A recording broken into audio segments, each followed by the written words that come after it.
Universitas Lampung menggunakan metal detektor untuk mencegah perjokian pada pelaksanaan UTBK SNBT pada tahun 2025 pada Kamis. Humas PMB Unila, Muhammad Komarudin mengatakan pihaknya menggunakan metal detektor untuk memeriksa setiap peserta guna mencegah perjokian. Karena pemerintah pusat telah memberikan arahan guna mencegah perjokian, maka digunakan metal detektor. Peserta yang menggunakan kerudung juga diperhatikan dan jika ada kecurigaan akan diperiksa lebih lanjut. Pihaknya mencatat sampai saat ini belum ada kasus yang mencurigakan. Pihaknya telah menerapkan protokol keamanan yang ketat kepada peserta.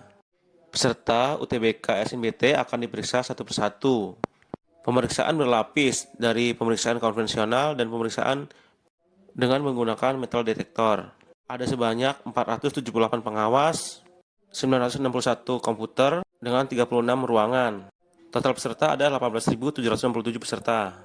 Pelaksanaan UTBK SNBT akan berlangsung dari tanggal 23 April sampai dengan 3 Mei 2025. Diharapkan peserta bisa mengikuti ujian dengan saksama.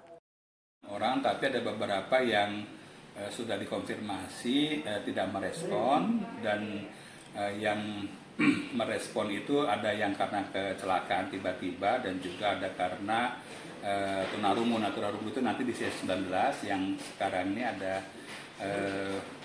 tunadaksa ya, begitu ya, yang nanti kita lihat gitu.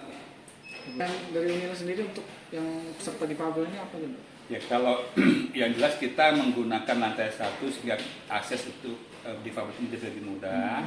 Yang kedua, kalau memang ada tunanetra biasanya itu dari pusat dilengkapi juga dengan peralatan khusus. Sebagai contoh, mereka tidak bisa menggunakan kertas oretan biasa, tapi kertas oretan khusus yang ada braille-nya seperti itu, begitu.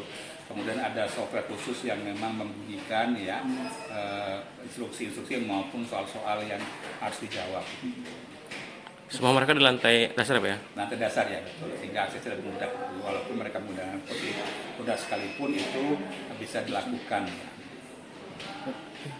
Kebetulan alhamdulillah yang mengambil tes UTBK di Unila ini ada lebih dari 18.000 orang, dan untuk itu kami menyelenggarakan sampai dengan 10 hari gitu ya, dari mulai tanggal 23 kemarin sampai dengan tanggal 3 Mei begitu. Dan alhamdulillah kemarin sukses untuk sesi pertama kedua dari pertama, kemudian sesi pagi juga alhamdulillah berjalan dengan lancar, dan sekarang kita masuki sesi keempat yaitu hari kedua yang siang hari. Nah, selama pelaksanaan 2 hari dari kemarin nih Pak, bagaimana nih Pak pelaksanaannya? Apakah ada kendala kemarin? Ya, ada kendala walaupun tidak signifikan, misalnya ada dirasakan server yang melambat, itu kemudian langsung dikoordinasikan dengan pusat, kemudian alhamdulillah bisa diselesaikan. Yang penting intinya jangan sampai peserta tes itu dirugikan. Jadi, kalau dilihat kita rekap itu ada sekitar 6% yang tidak hadir waktu pelaksanaan ujian pada hari pertama baik sesi 1 maupun sesi kedua secara total. 6% dari berapa itu Pak?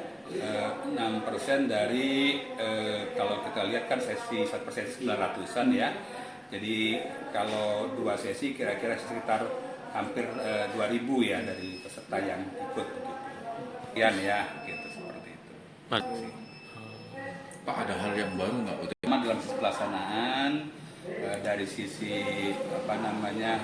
komponen yang diujikan juga begitu, dan belum ada, dan juga yang sudah lulus di jalur prestasi tidak bisa mendaftar untuk jalur tes seperti itu. Jadi masih relatif sama dengan tahun lalu.